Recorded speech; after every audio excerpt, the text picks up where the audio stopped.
பாவம்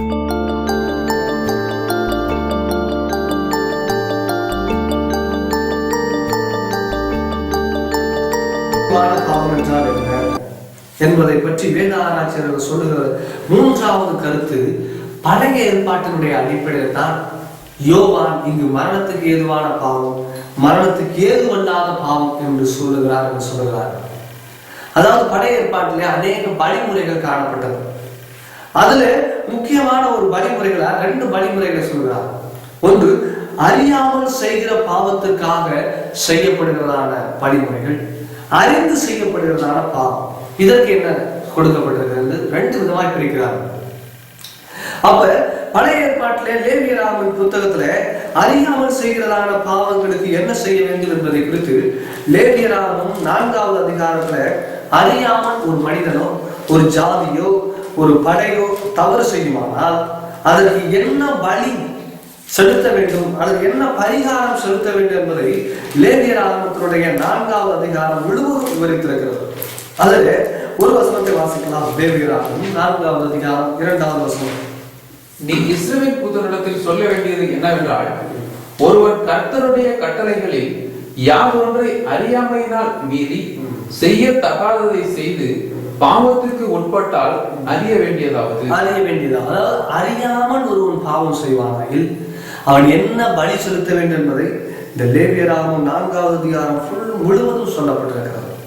நீங்க குறிப்பாக 13வது வசனம், 22வது வசனம், 27வது வசனங்களை வாசிக்கிற போது அறியாமல் செய்கிறான் என்ற வார்த்தையை நீங்கள் இதில் பார்க்க முடியும்.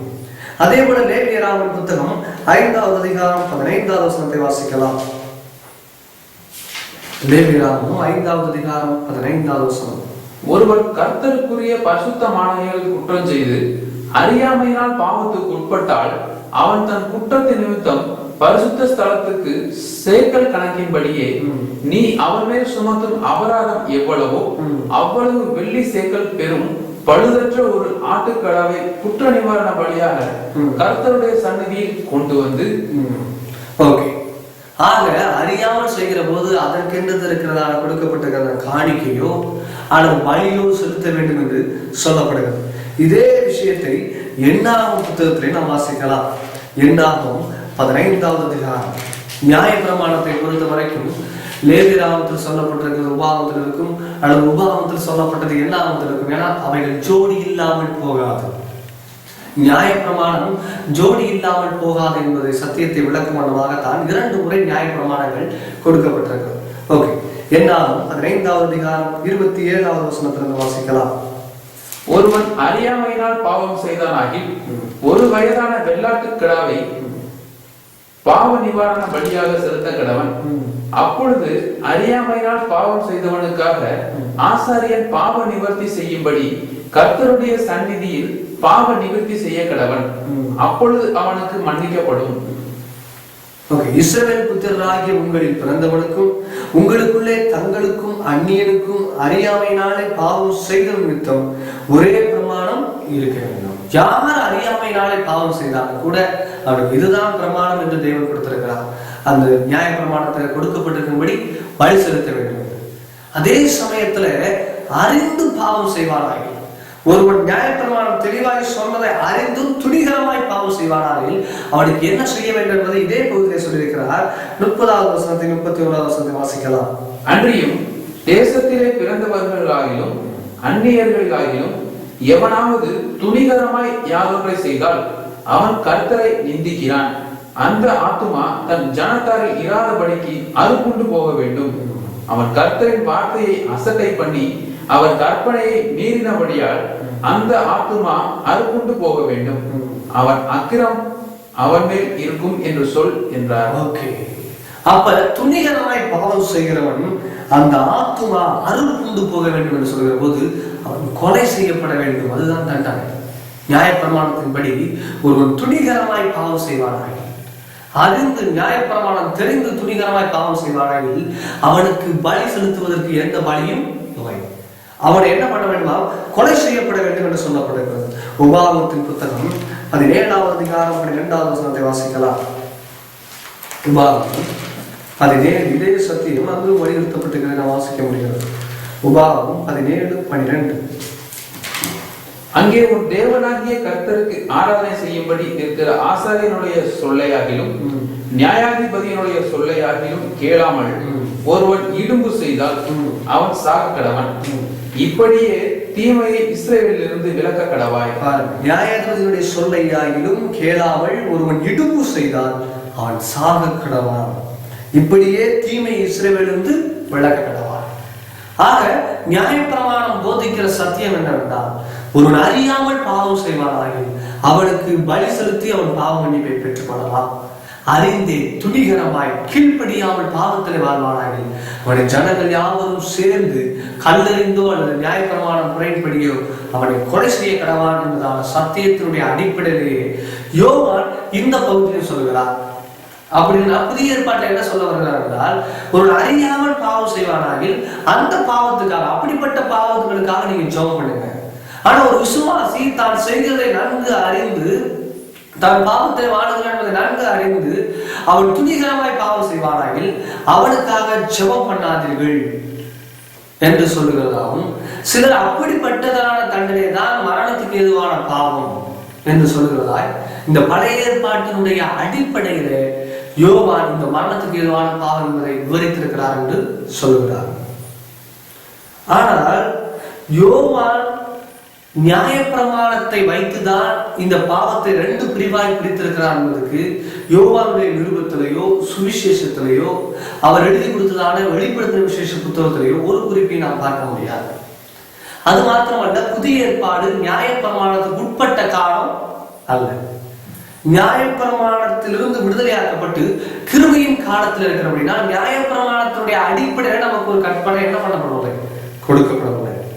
இன்னொரு விஷயத்தை நாம் மறந்துவிடக்கூடாது. இந்த பழைய ஏற்பாட்டில் இந்த பலி செலுத்துகிறதான முறையிலே அறியாமல் அறிந்து பாவம் செய்கிறவனுக்கு என்ன தண்டனை தான் கொடுக்கப்பட்டது? சரீர பிரகாரமாக மரண தண்டனை. ஆனால் யோவான் 1 யோவான் நாம் கடந்த முறை பார்த்தது போலதான் 1 யோவானில் சொல்லப்படுகிறதான மரணம் சரீர பிரகாரமான மரணத்தை பற்றி பேசவில்லை. ஆவிக்குரிய மரணத்தையே தான் இங்கும் அவர் என்ன பண்ணுகிறார், வலியுறுத்துகிறார். ஆகவே பழைய ஏற்பாட்டினுடைய நியாயப்பிரமாணத்தில் சொல்லப்பட்ட அறிந்தும் அறியாமல் செய்கிறதான பாவங்களை குறித்துதான், அந்த பாவத்தினுடைய வகையை வைத்துதான் யோவான் இங்கும் விவரிக்கிறார் என்று சொல்வது ஏற்றுக்கொள்ளக்கூடியதான கருத்தாய் இருக்கவில்லை. கடைசியாக இன்னொரு கருத்தையும் வலியுறுத்துகிறார்கள். இந்த மரணத்துக்கு ஏதுவான பாவம் என்றால் என்னவா இருக்கும் என்று சொல்கிற போது வேறு சில நல்ல வேத ஆராய்ச்சி என்ன சொல்கிறார்கள் என்றால், பரிசுத்த ஆவியானவருக்கு விரோதமாய் சொல்லப்படுகிறதான தூஷம், அந்த பரிசுத்த ஆவியானவருக்கு விரோதமான பாவமே யோவான் மரணத்துக்கு ஏதுவான பாவம் என்று சொல்லுகிறார்.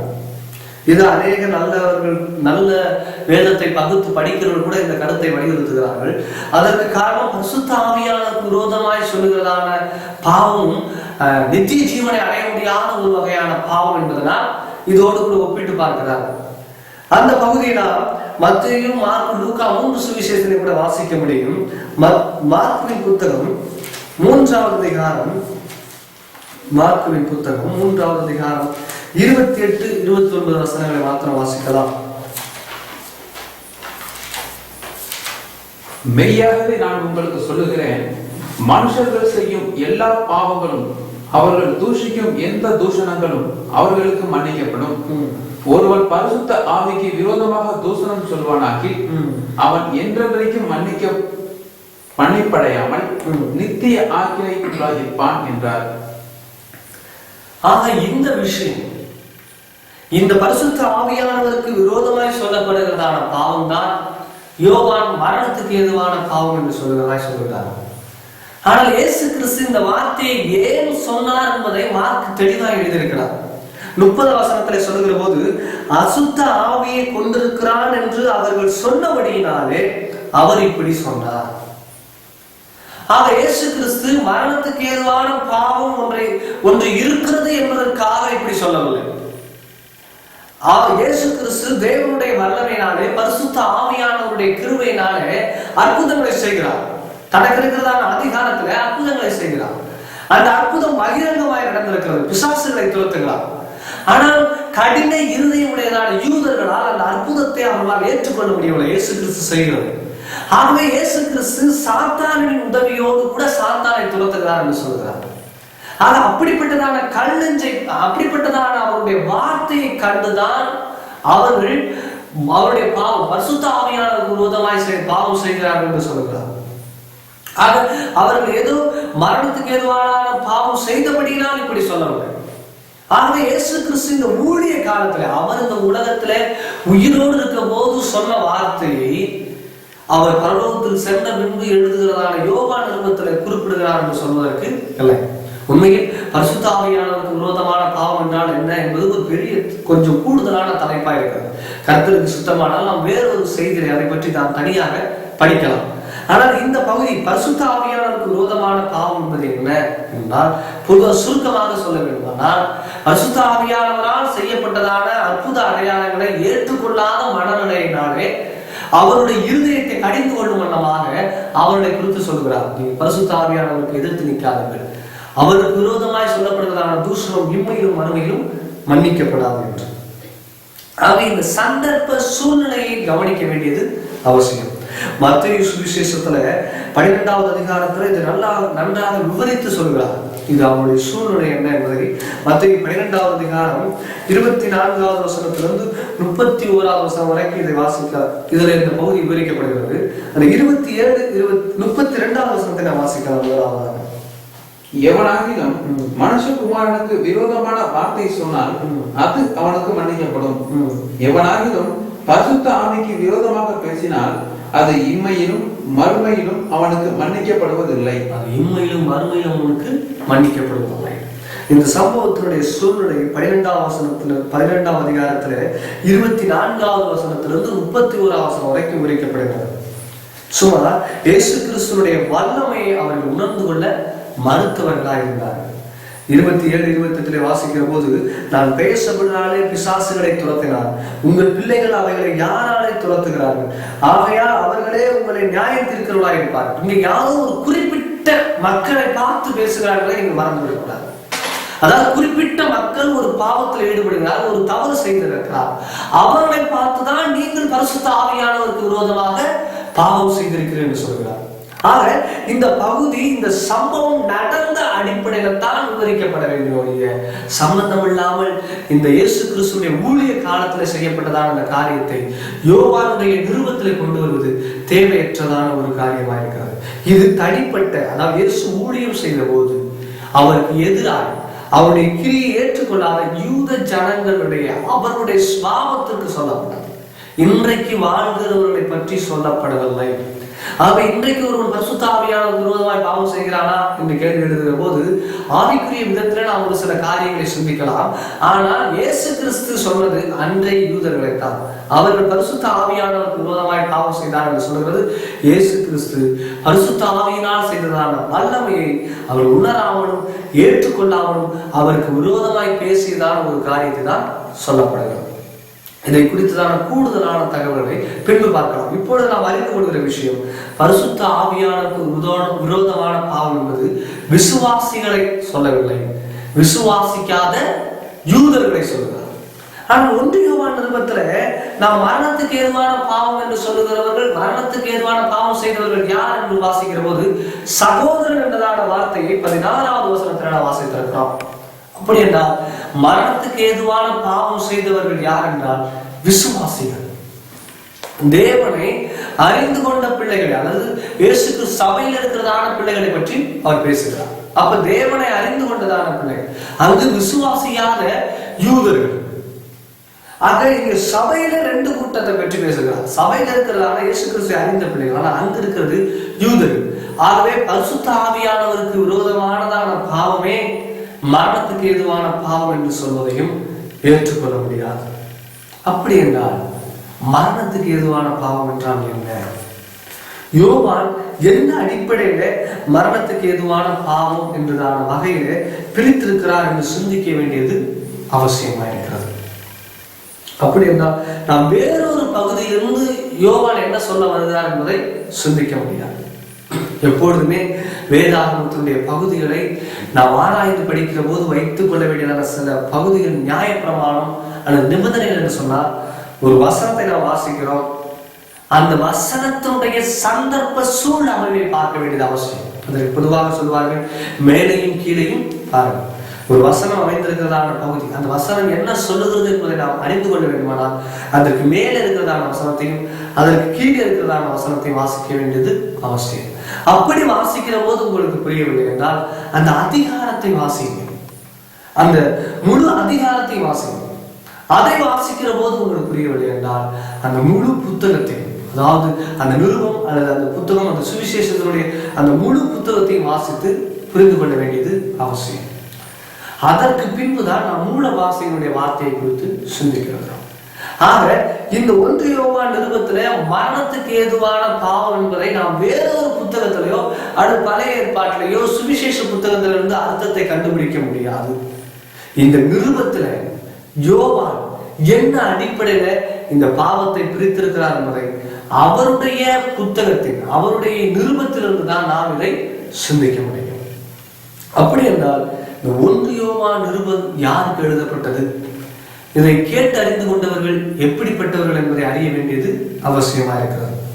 நீங்கள் மேலோட்டமாகவே சற்று ஆராய்ந்து நுணுக்கமாக இந்த 1 யோவான் நிருபத்தை வாசிக்கிற போது ஒன்று நன்றாக தெரியும்: யார் விசுவாசி, யார் போலி விசுவாசி என்றதான ஒரு பகுத்தறிகிறதான தன்மையை வலியுறுத்தியே இந்த நிருபத்தை வலியுறுத்தி எழுதுகிறார். ஏனால் யோவான் இந்த நிருபத்தை எழுதுகிற போது அந்த அநேக கள்ள உபதேசங்கள், கள்ள போதகர்கள் இருந்தார்கள். ஆகவேதான் ஒரு 1 யோவான் 4வது அதிகாரத்துல குறிப்பாக 2-3 வசனங்களை சொல்லுகிற போது இப்படி சொல்லுகிறார்: தேவ ஆவியை நீங்கள் எதினாலே அறியலாம் என்றால் மாம்சத்தில் வந்த இயேசு கிறிஸ்துவை அறிக்கை பண்ணுகிற எந்த ஆவியும் தேவனால் உண்டாயிருக்கிறது. மாம்சத்தில் வந்த இயேசு கிறிஸ்துவை அறிக்கை பண்ணாத எந்த ஆவியும் தேவனால் உண்டானதல்ல. வரும் என்று நீங்கள் கேள்விப்பட்ட அந்தி கிறிஸ்துவனுடைய ஆவி அதுவே, அது இப்பொழுது உலகத்தில் இருக்கிறது. அது என்னையா? மாம்சத்தில் வந்த இயேசு கிறிஸ்துவை அறிக்கை பண்ணுகிற எந்த ஆவி. இன்றைக்கு எல்லாம் தேவனை விசுவாசிக்காத கூட இயேசு கிறிஸ்து மனிதனாய் பிறந்தார் என்பதை என்ன பண்ணிக் கொள்வார்கள்? ஒத்துக்கொள்வார். ஆக இதை சொல்லி நாம் ஒருவரை இன்றைக்கு ஒரு விசுவாசி ஆண்டவருடைய பிள்ளையா ஆண்டவருடைய பிள்ளை அல்ல என்பதை நாம் அறிந்து கொள்ள முடியாது. ஆனால் யோவான் இந்த நிருபத்தை எழுதுகிற சந்தர்ப்பத்தில் என்ன நடந்தது என்றால், அன்றைக்கு ஒரு கள்ள உபதேசம் உள்ளது. தேவனாய் இருப்பவர் நம்மை போல மாம்ச சரீரத்துல வர முடியாது. அப்படி மாம்ச சரீரத்துல ஒரு வந்திருப்பாராகி அவர் தேவனாய் இருக்க முடியாது என்றுதான் ஒரு கள்ள போதனை இருந்தது. ஆகவே யோவான் என்ன சொல்கிறார்? மாம்சத்தில் வந்த இயேசு கிறிஸ்து எவன் ஏற்றுக்கொள்கிறானோ அவன் தான் தேவனுடைய பிள்ளை. ஆக ஒருவன் உங்களுடைய வீடுகளுக்கோ உங்களுக்கு ஆண்டவருடைய பிள்ளை என்று சொல்லி வருகிறார்கள், அவன் மாம்சத்தில் வந்த இயேசு கிறிஸ்துவை என்ன பண்ண கொள்ள வேண்டும்? ஏற்றுக்கொள்ள வேண்டியது அவசியம். இது போன்றவல்ல இந்த கள்ள உபதேசங்கள் எப்படிப்பட்டவர்களாக இருந்தார்கள் என்பதை 1 யோவான் 2வது அதிகாரம் 18வது வசனத்திலே கூட சொல்லுகிறார்: பிள்ளைகளே, இது கடைசி காலமாக இருக்கிறது. அந்தி கிறிஸ்து வருகிறார் என்று நீங்கள் கேள்விப்பட்டபடி இப்பொழுதும் அநேக அந்தி கிறிஸ்துகள் இருக்கிறார்கள். அதனாலே இது கடைசி காலம் என்று அறிகிறோம். இப்பொழுதும் அநேக அந்தி கிறிஸ்துகள், அதாவது அந்தி கிறிஸ்து என்று அநேகர் சொல்கிற போது இன்றைக்கு அநேக அந்தி கிறிஸ்துகள் உலகத்தில் இருக்கிறார்கள் என்ற நினைவு இருக்கிறது. பொதுவாக அந்தி கிறிஸ்து என்றால் எதிர் கிறிஸ்து, கிறிஸ்துவுக்கு எதிரானவர். அதனால்தான் ஆங்கிலத்திலே ஆன்டி கிரைஸ்ட், கிறிஸ்தவர்களுக்கு அல்ல கிறிஸ்துவுக்கு எதிரானவர்களாய் இருக்கிறார்கள். ஆனால் வேதாகமத்தில் அந்தி கிறிஸ்து என்றதான ஒரு தனி மனிதனை பற்றியும் சொல்லப்படுகிறது. தானியேல் புத்தகம், வெளிப்படுத்தின விசேஷ புத்தகங்கள் இவையெல்லாம் வாசிக்கிற போது அந்தி கிறிஸ்து என்றதான ஒரு தனி மனிதன் இருக்கிறான். அவன் யூத ஜனத்திலே நான் தான் கிறிஸ்து என்றதான தன்னை பிரபலப்படுத்திக் கொள்கிற ஒரு மனிதன் இருக்கிறான். ஆனால் யோவான் என்ன சொல்கிறார்? அந்தி கிறிஸ்துடைய ஆவி உடையவர்களாய். எப்படி அந்த அந்தி கிறிஸ்து, இனிமேல் வர இருக்கிறதான அந்தி கிறிஸ்து இயேசு கிறிஸ்துக்கு எதிராய் செயல்படுவானோ அதே போல இவர்கள் சபையில் இருந்து கொண்டு, சபை போல சபை மக்களை போல இருந்து கொண்டு கிறிஸ்துக்கு எதிராக என்ன பண்ணுகிறார்களா? செயல்படுகிறார்கள். அப்படிப்பட்டதான கூட்டத்தில் தான் இந்த நிருபத்தை எழுதுகிறார். அதாவது கிறிஸ்துவுக்கு எதிரானவர்கள் அநேகர் இந்த தேவனுடைய சபையிலே அநேக கள்ள உபதேசங்கள் என்ன பண்ணி கொண்டிருக்கிறார்களா? போதித்துக் கொண்டிருக்கிறார்கள். அப்படி இவர்கள் போதித்த போதனையில ஒன்று என்ன தெரியுமா? மனிதர்கள் பாவிகள் கிடையாது. ஆகவே எங்களுக்கு பாவ மன்னிப்புக்கு என்று இயேசு கிறிஸ்து மரிக்கவில்லை. அவருடைய கள்ள போதனை தான். ஆகவேதான் யோவான் நிருபத்தை எழுதுகிற போது முதலாவது ஆரம்பிக்கிற போது அந்த 1வது அதிகாரத்துல 1-2 வசனங்களை வாசிக்கிற போது என்ன சொல்லுகிறார் என்றால், ஆதி முதல் இருந்ததும் நாங்கள் கேட்டதும் எங்கள் கண்களினாலே கண்டதும் நாங்கள் நோக்கி பார்த்ததும் எங்கள் கைகளினாலே தொட்டதுமாயிருக்கிற ஜீவ வார்த்தையை குறித்து. ஏனையா கண்களினாலே கண்டதும் நாங்கள் நோக்கி பார்த்ததும் எங்களோடு இருந்தது என்றால் அவர் உண்மையிலே பிசிக்கல் சரீரத்துல இருந்தார் என்பதை அழுத்தம் கொடுக்கிறார். ஏன்னா அங்க இருக்கிறதான கள்ள உபதேச போதகர் என்ன சொல்கிறார்கள், தேவன் சரீரத்துல என்ன இருக்க முடியாது, வந்திருக்க முடியாது என்று. ஆகவேதான் ஆரம்பிக்கும் போதே மாம்சத்துல வந்த இயேசு கிறிஸ்து என்று ஆரம்பிக்கிறார்.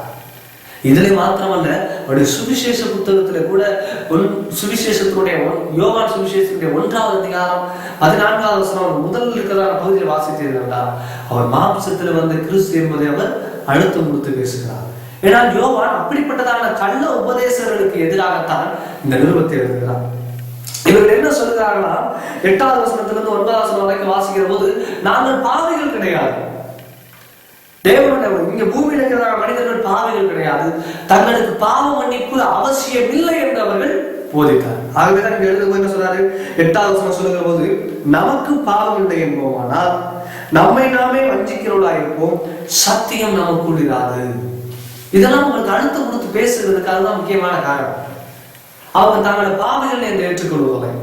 2வது அதிகாரத்துல முதல் 2 வசனங்களை வாசிக்கிற போது, இயேசு கிறிஸ்து இந்த உலகத்திற்காக பாவிகளுக்காக மரித்தார் என்பதையும் அவர் அழுத்தம் கொடுக்கிறார். ஆக இந்த சத்தியங்கள் எல்லாம் கள்ள போதகர்கள் என்ன பண்ணவில்லை, ஏற்றுக்கொள்ளவில்லை. தான் ஒரு பாவி என்பதை ஏற்றுக்கொள்ளவில்லை. தங்களுக்காக இயேசு கிறிஸ்து இந்த உலகத்துல சிலுவையிலே மரித்தார் என்பதை அவர்கள் ஏற்றுக்கொள்ளவில்லை. உண்மையிலே அவர் என்ன சொன்னார் என்றால், இயேசு கிறிஸ்து மாம்சத்திலே வந்தார் என்பதை ஏற்றுக்கொண்டார். அவர் நம்மை போல சாதாரணமான ஒரு மனிதன் அடைகிற மரணத்தை தான் அடைந்தாருடைய பாவிகளுடைய, அதாவது மனிதனுடைய பாவங்களுக்காக மரித்தார் என்பதை அவர் என்ன பண்ணவில்லை, ஏற்றுக்கொள்ளவில்லை. அப்ப இப்படிப்பட்டவர்களுக்கு எதிராக எழுதி கொண்டிருக்கிறார். நாங்கள் பாவிகள் கிடையாது, எங்களுக்கு பாவ மன்னிப்பு அவசியம் இல்லை, எங்களுடைய பாவங்களுக்காக இயேசு கிறிஸ்து மரித்தார் என்பது உண்மை கிடையாது, அவர் சாதாரண ஒரு மனிதனாக இருந்து மரித்தார் என்று சொல்லுகிற ஒரு கூட்டம். இன்னொரு கூட்டம், அவர் மாம்சத்துல வந்திருந்தால் அவர் நிச்சயமாக தேவனாகவே இருக்க முடியாது. அப்ப இப்படிப்பட்டதான கள்ள கூட்டத்துல, இப்படிப்பட்டதான போதனை மத்தியில் இருக்கிறவர் தான் இந்த நிருபத்தை எழுதுகிறார். அப்ப இவர்கள் யார், இப்படிப்பட்டவர்கள் யார் என்று நாம் இந்த நிருபத்தின் வாயிலை யோசிக்கிற போது என்ன சொல்லப்படுகிறது, 1 யோவான் 5வது அதிகாரம் 10வது வசனத்திலிருந்து வாசிக்கலாம். தேவனுடைய குமாரனிடத்தில் விசுவாசமாய் இருக்கிறவன் அந்த சாட்சியை தனக்குள்ளே கொண்டிருக்கிறான். தேவனை விசுவாசியாதவனோ தேவன் தம்முடைய குமாரனை குறித்து கொடுத்த சாட்சியை விசுவாசியாததினால் அவரை பொய்யராக்குகிறான். தேவன் நமக்கு நித்திய ஜீவனை தந்திருக்கிறார்.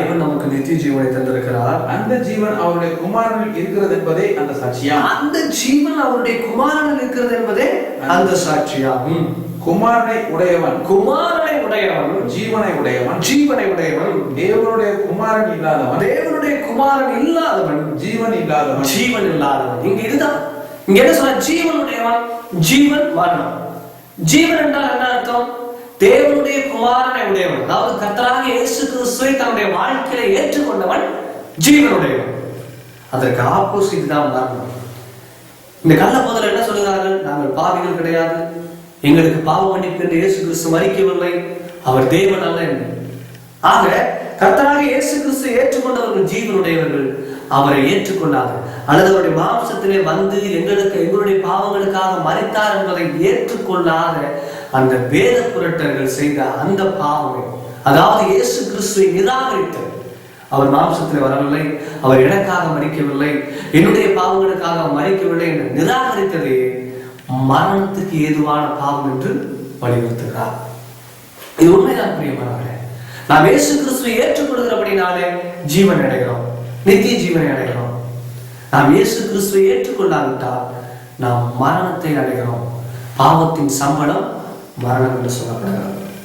இந்த இடத்துல மரணம் என்று சொல்கிற போது வெறும் சரீர மரணத்தை அல்ல, ஆவிக்குரிய நித்திய மரணம், நித்திய நரக தண்டனைத்தான் மரணம் என்று சொல்லப்படுகிறது. அப்ப மரணத்துக்கு ஏதுவான பாவம் என்றால் என்ன என்பதை அன்றைக்கு இருந்த வேத புரட்டர், என்னது, இயேசு கிறிஸ்துவை மறுதலித்தவர், இயேசு கிறிஸ்துவை மறுதலித்தவர் என்று சொல்கிற போது, அப்பொழுது இன்றைக்கு இயேசு கிறிஸ்துவை அறியாதவர்களுக்கு நாம் சுவிசேஷம் அறிவிக்க கூடாதா? நிச்சயமாக அறிவிக்க வேண்டும். இயேசு கிறிஸ்துவை அறியாதவர்கள் இன்றைக்கும் மரணத்தில் தான் இருக்கிறார்கள். நாம் அவர்களுக்கு சுவிசேஷம் அறிவித்து அவர்களுக்கு ஜீவனை கொடுக்க வேண்டியதான சத்தியத்தை சொல்ல வேண்டியது அவசியம். ஆனால் இந்த வேத புரட்டு குழுக்கள் இயேசு கிறிஸ்துவை அறிந்தவர்கள், அவருடைய சத்தியத்தை அறிந்தவர்கள், ஆனால் அதை ஏற்றுக்கொள்ளாமல் கள்ள போதனைகளை வழிவிலகி போனவர்கள். அதை குறித்து நாம் 1 யோவான் நிருபத்துல 2வது அதிகாரம் 19வது வசனத்துல வாசிக்கலாம். 1 யோவான் இந்த நிருபத்திலே சொல்லப்படுகிறது 2வது அதிகாரம் 19வது வசனம்.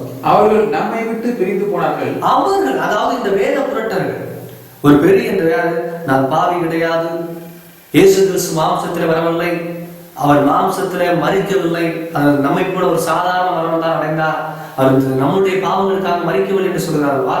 அந்த கூட்டம் இப்ப வாசிக்கலாம். அவர்கள் நம்மை விட்டு பிரிந்து போனார்கள், ஆகிலும் அவர்கள் நம்முடையவர்களாய் இருக்கவில்லை. நம்முடையவர்களாய் இருந்தார்கள், ஆனால் நம்முடனே நிலைத்திருப்பார்களே. எல்லாரும் நம்முடையவர்கள் அல்லவென்று வெளியாகும்படிக்கே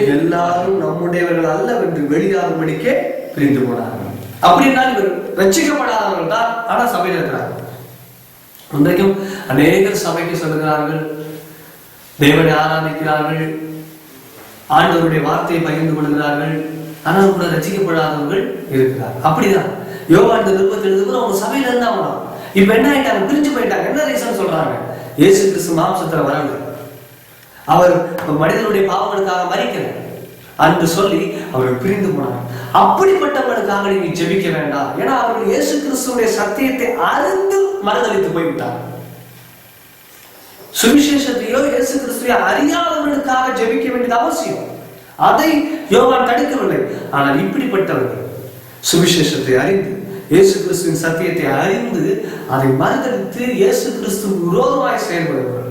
இப்படிப்பட்டவர்களை குறித்து எபிரேயர் புத்தகத்துல கூட அநேக வசனங்கள் இருக்கிறது. எபிரேயர் புத்தகம் 6வது அதிகாரம் 6வது வசனத்தை வாசிக்கலாம். எபிரேயர் புத்தகம் 6வது அதிகாரம் 6வது வசனம்.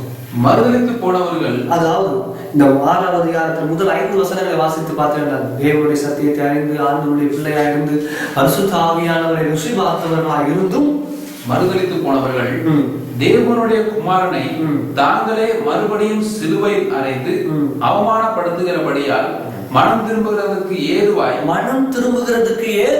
அவர்களை மறுபடியும் புதுப்பிக்கிறது கூடாத காரியம். இப்படிப்பட்டவர்களா? இயேசு கிறிஸ்துவை அறிந்து, அதாவது ரட்சிக்கப்பட்டவர்கள் அல்ல, அறிந்தவர்கள் கூட இருப்பாங்க, சபைக்கு வருவாங்க, ஜெபம் பண்ணுவாங்க, ஊழியர்கள் எல்லாம் வருவாங்க. ஆனா கொஞ்ச நாள் ஆகும்போதுதான் இவருடைய உள்ளான நிலைமை தெரியும். திடீரென்று பார்த்தா நான் தான் இயேசு கிறிஸ்துன்னு சொல்றவங்க கூட இந்த உலகத்துல அநேகர் உண்டு.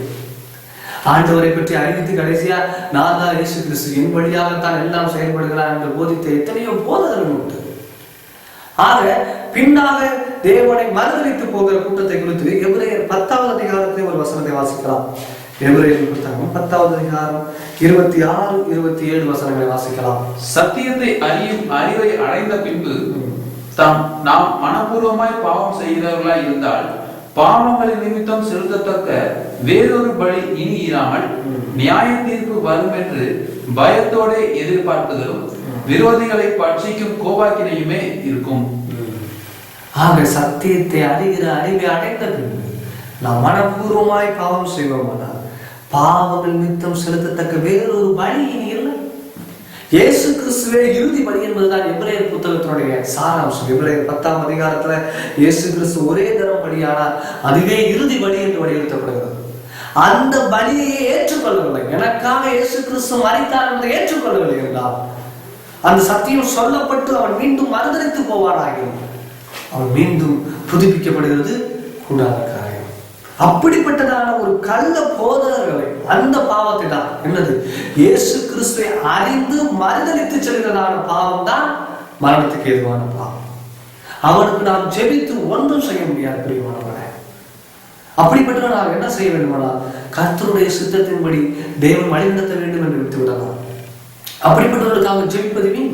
ஆண்டவராக இயேசு கிறிஸ்துவின் சத்தியத்தை அறிந்து அதை முழுமையாக அறிந்து அவருக்கு விரோதமாய் செயல்படுகிறதான ஜனங்களுக்கு ஜெபிப்பதை காட்டிலும் அவரை ஒருமுறை கூட அறியாத எத்தனையோ ஜனங்கள் இருக்கிறார்கள், அவர்களுக்காக ஜெபிக்க வேண்டியது அவசியம்.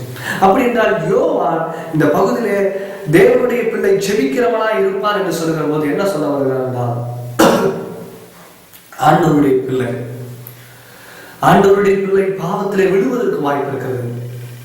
அப்படி விழுகிற போது அவனுக்காக இயேசு கிறிஸ்து பரிந்து பேசுகிறார். பிள்ளைகளே, நீங்கள் பாவம் செய்யாதபடிக்கு இவைகளை உங்களுக்கு எழுதுகிறேன். ஒருவன் பாவம் செய்வானானால் நீதிபரராய் இருக்கிற இயேசு கிறிஸ்து நமக்காக பிதாவினிடத்தில் பரிந்து பேசுகிறவராய் இருக்கிறார். நம்முடைய பாவங்களை நிவர்த்தி செய்கிற கிருபாதார பலி அவரே. நம்முடைய பாவங்களை மாத்திரம் அல்ல, சர்வ லோகத்தின் பாவங்களையும் நிவர்த்தி செய்கிற பலியாய் இருக்கிறார். ஆக விசுவாசி பாவம் செய்கிற போது, பாவத்தில் விழுகிற போது அவனுக்காக இன்றைக்கு இயேசு கிறிஸ்து என்ன கொண்டிருக்கிறார்? பரிந்து பேசிக் கொண்டிருக்கிறார். ஆகவே நாமும் ஒரு விசுவாசி பாவத்தில் விழுகிற போது அவனுக்காக ஜெபிக்கலாம். ஆனால் இயேசு கிறிஸ்துவின் சத்தியத்தை அறிந்து அவருக்கு விரோதமாய் செயல்பட்டதான வேத புரட்டங்கள், அவனுக்கு விரோதமாய் கிரியை செய்ததான அந்த வேத புரட்டங்களைத்தான் மரணத்துக்கு எதுவான பாவம். இயேசு கிறிஸ்துவை நிராகரிப்பவனுக்கு நித்திய தண்டனையாகிய நரக வேதனை கிடைக்கப் போவது என்பது நிச்சயம். அந்த சத்தியத்தை தான் யோவான் இந்த 5ஆம் அதிகாரம் 16-17 சொல்கிறார். அநீதி எல்லாம் பாவம் தான் என்றாலும் மரணத்துக்கு ஏதுவல்லாத பாவம் உண்டு. அப்படி என்றால் இயேசு கிறிஸ்துவை மறுதலிப்பதே, இயேசு கிறிஸ்துடைய சத்தியத்தை அறிந்து அதற்கு எதிராக மறுதலிப்பதே மரணத்துக்கு ஏதுவான பாவம். இந்த சூழ்நிலை ஒரு விசுவாசி மரணத்துக்கு ஏதுவான பாவத்தை செய்ய முடியுமா? இறுதியாக அந்த உதவி மட்டும் சிந்திக்கலாம். ஒரு விசுவாசி மரணத்துக்கு ஏதுவான பாவம் செய்ய முடியுமா என்று சிந்திக்கிற போது, கர்த்தராகிய இயேசு கிறிஸ்து மெய்யாவின் மனம் திரும்பி அவரை ஏற்றுக்கொண்டவன் ஒரு நாளும் அவரை மறுதலிக்க போவதில்லை. நான் ஒருவேளை மரணத்துக்கு ஏதுவான பாவம் செய்து விட்டேனா, மரணத்துக்கு ஏதுவான பாவம் செய்திருக்கிறேனா என்றதான ஒரு கேள்வி வருகிற போது 2 விஷயத்தை நாம் சிந்தித்து பார்க்கலாம். ஒன்று, இந்த வேத வசனம் சொல்லுகிறதன்படி நான் அவரை மனம் திரும்பி என்னுடைய பாவங்களுக்காக மறித்து அடக்கம் பண்ணப்பட்ட அவரை நான் விசுவாசிக்கிறேனா என்பதை பரிசோதித்து பார்க்க வேண்டும்.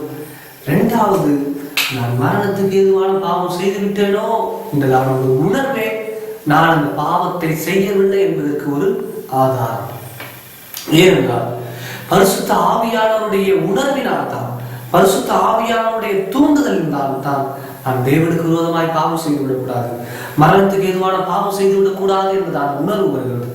ஆகவே இந்த உணர்வு இருக்கும் போதே நாம் அந்த பாவம் செய்யவில்லை என்பது நிச்சயம். யோவான் மரணத்துக்கு ஏதுவான பாவம், மரணத்துக்கு ஏதுவல்லாத பாவம் என்று சொன்னது விசுவாசிகள் அன்றாட தவறி விழுகிறதான பாவம் மரணத்துக்கு ஏதுவல்லாத பாவம். ஆனால் தேவனை அறிந்து அவருடைய சத்தியத்தை அறிந்து வேத புரட்டங்களாய் செயல்பட்ட அந்த யோவான் நிருபம் எழுதுகிற போது வேத புரட்டங்களாய் செய்யப்பட்டதாக இயேசு கிறிஸ்துவை நிராகரித்த பாவமே மரணத்துக்கு ஏதுவான பாவமாய் இருக்கிறது. சொல்லப்படலாம். பரிசுத்த உள்ள எங்கள் நல்ல பிதாவே, இந்த நாளில் கூட ஆண்டவரே உங்களுடைய வசனத்தை பகுத்து அறிந்து கொள்ள எங்களுக்கு கொடுத்த சிலாக்கியத்துக்காக செலுத்துகிறோம். யோவானுடைய காலத்துல வாழ்ந்த வேத புரட்டர்களை போல ராஜா, இன்றைக்கும் எங்களுடைய வாழ்க்கையில் அநேக கள்ள போதனைகள் உண்டு. இயேசு கிறிஸ்துக்கு எதிராகவும் பரிசுத்த ஆவியானவருக்கு எதிராகவும் ஆண்டவரை அநேக கள்ள போதனைகள் இந்த பூமியிலே காணப்படுகிறது. நாங்கள் சத்திய வசனத்தை நிதானமாக அறிந்து பகுத்து உங்களுடைய சத்தியத்துக்கென்று வாழ்வதற்கு உதவி செய்ய முடியாது செபிக்கிறோம். இந்த நாளில் கூட ஆண்டவரை மரணத்துக்கு ஏதுவல்லாத பாவத்தையும் மரணத்துக்கு ஏதுவான பாவத்தையும் குறித்து பகுத்து படிக்க எங்களுக்கு கொடுத்த சிலாக்கியத்துக்காக நீங்கள் செலுத்துகிறோம். ஆண்டவரை எங்களுடைய ஜீவியத்தில் கூட ஒரு நாளும் உண்மை நிராகரிக்கக்கூடியதான மரணத்துக்கு ஏதுவான பாவத்தை நாங்கள் செய்து விடாதபடிக்கு எங்களுக்கு நீரே எங்களை பாதுகாத்துக் கொள்ளும்படியாய் செபிக்கிறோம். பரிசுத்த ஆவியானவர்கள் கூட இருந்து சகல சத்தியத்துக்குள்ளும் இன்னும் அதிகமாக வழிநடத்தும்படியாய் செபிக்கிறோம். ஆண்டவரை இந்த சத்தியத்தை கேட்கிற பிள்ளைகள் யாவரும் ஆண்டவரை தெளிவாய் புரிந்து கொள்வதற்கும் இன்னும் அதிகமாக வளர்வதற்கும் அவர்களுக்கு உதவி செய்கிறார். இயேசு கிறிஸ்துவின் நாமத்தில் செபிக்கிறோம் நல்ல பிதாவே, ஆமென்.